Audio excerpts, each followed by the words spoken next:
who were aiming to target the airport with an explosive-laden vehicle. According to a senior U.S. official, the U.S. military drone fired a Hellfire missile at a vehicle in a compound between two buildings. This after individuals were seen loading explosives into the trunk. There was an initial explosion caused by the missile, followed by a much larger fireball, as there was already substantial amount of explosives inside the vehicle. The official said that it appears that the secondary explosion did significant damage to one of the buildings next to the vehicle, and in the latest development, an Afghan official has said that their 3 children had been killed in the strike. Now, Taliban spokesman also confirmed the incident, saying a car bomb destined for the airport had been destroyed and that a possible secondary explosion had hit a nearby house. US media reports claim 9 members of a family were also killed, possibly due to the secondary explosion following the drone strike.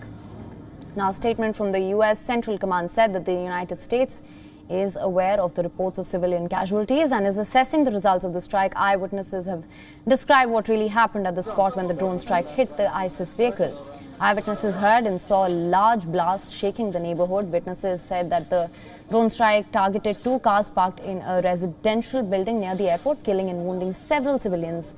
Distressed neighbors gathered outside the house when the attack took place. Videos emerging from the scene show smoke rising from near the north gate of the Kabul airport. اینجا محلی خوشا بخواست این منطقه زندگی میکنیم یک راکت آمد دوز بی خانواده خورد 6 نفر 5 نفر شهید دادن همین دیگه گفتنی است از زیاد نیست جگرخون هستیم قضیه ساعت 5 بجه هست بود که یک صدا آمد که آمد یک شواس شد قرصاص شد که ما وقتی خود ما حضور داشتم البته که پایم ششتم حرکت کردم به طرف خانه همسایه دویده آمدم که از راه دیگه خانه همسایه داخل شدم که موتر راکت فقط خود موتر خورده بود که ما داخل شدیم یک طفل کشیدیم سیاسرا راجل از طرف خانه همسایه کشیدیم.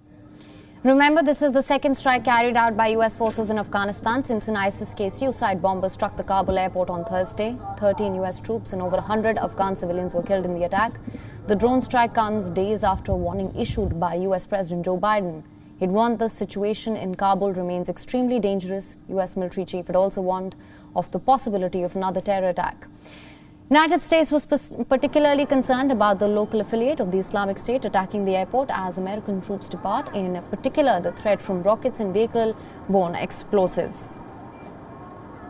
Once again, we are being joined by our correspondent, Anas Malik. Anas, thank you for staying with us. You had mentioned this earlier. How do you see the situation evolving now? We've already heard of reports of rocket fires, so how do you see this situation evolving?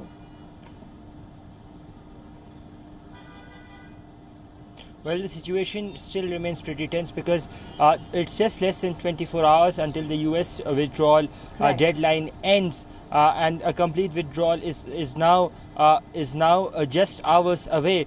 We're seeing that the NATO evacuation missions has ended, the Britishers have left, and only a handful of U.S. soldiers remain on the ground. We're seeing that the evacuation for foreign nationals has also taken a hit.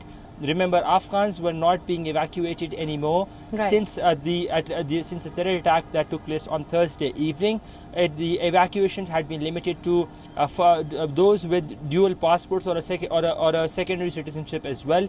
And after yesterday's attack, we saw that coming to a halt as well. So in about 24 hours from now, as in when the US would formally withdraw from the military side of the Kabul airport, then we would probably see situation evolving further with people going into panic mode. The rush at the airport has significantly come down, and we're seeing lesser number of people, even now with the hope that they would be able to make it out of the country.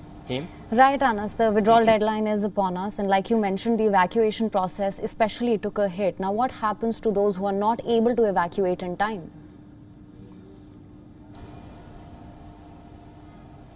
Well, they're on their own. Nothing happens to them. There is a registration list that has been maintained, and in all practicality, they would have to live under this fear of having been potentially being persecuted by the Taliban at the hands of the Taliban. The Taliban have announced that they have given a general amnesty.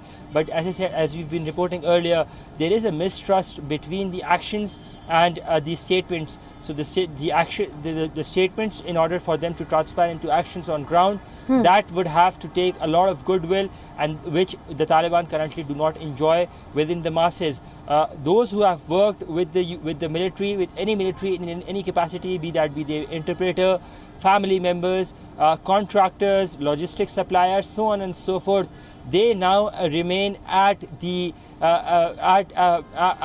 wishes of how the Taliban would want to proceed with them, and they would constantly be living under this fear of life and death. Right, Anas. Also, just for more clarity on this, how do you see the role of the international community changing after the withdrawal deadline?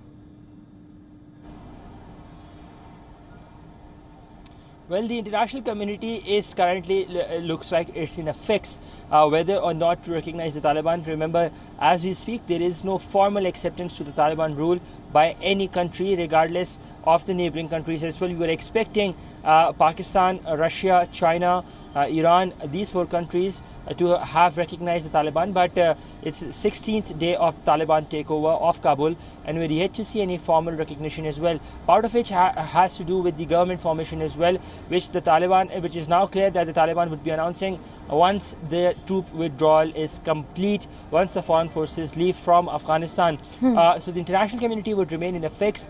We're seeing there are increased speculations that Turkey would be among the first countries to recognize the Taliban, because they are in all likelihood to go under an arrangement with the Afghan Taliban to maintain the internal security of the Kabul airport and to maintain the Kabul airport itself. Therefore, there are increased speculations. Only a handful of embassies continue to operate in Kabul even after the Taliban takeover. That includes Pakistan, China, Russia, Iran, Turkey. We saw the Turkish ambassador coming back from the shifting back to the premises of the Turkish embassy. He was earlier operating out of the airport. Then we have the Uzbek embassy, we have the Tajik embassy, we have the Turkmen embassy. So only a handful of embassies, most of them who have either direct stakes in Afghanistan or are neighbors of Afghanistan, are those who are operating, and the rest are currently shut down. So in time to come, as and when the Taliban would be forming a government, it would be interesting to see how the international community would be responding to that.